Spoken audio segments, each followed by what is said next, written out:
Hi, this is Scott from Tutoring.com, and in this video I'm going to quickly explain why charges are more crowded at the pointy parts of a conductor in electrostatic equilibrium.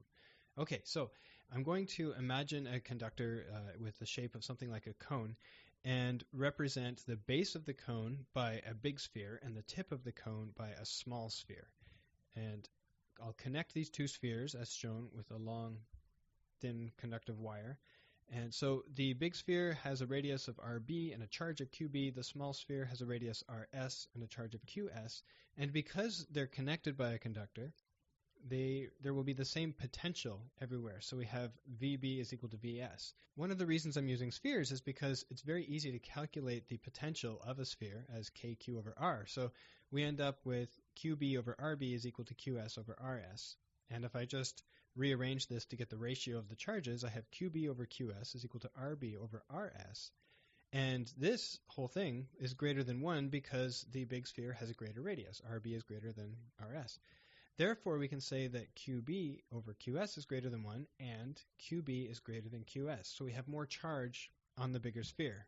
Okay, that kind of makes sense.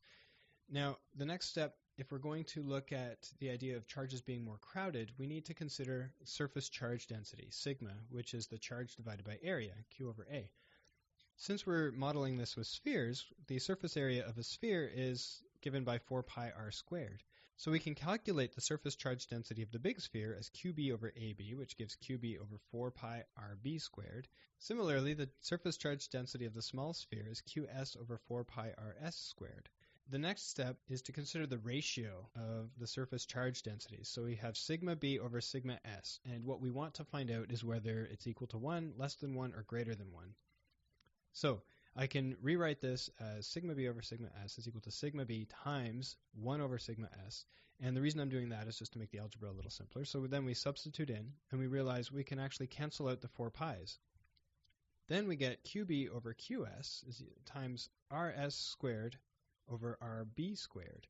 And if you remember from just a few minutes ago, we had QB over QS was equal to RB over RS, which means that we have 1 RB on the top and 2 on the bottom, so we can cancel some out, and similarly for the RS's.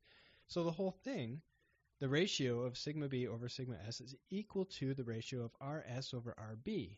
But the bigger sphere has a bigger radius, so we have a bigger denominator, which means that this is less than 1.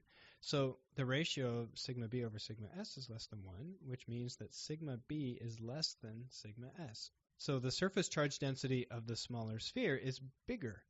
There's more charge per unit area on the smaller sphere, and thus the charge is more crowded. I really hope this was helpful to you. For more videos like this or to request a video on a different topic, please visit Redmond Tutoring.com.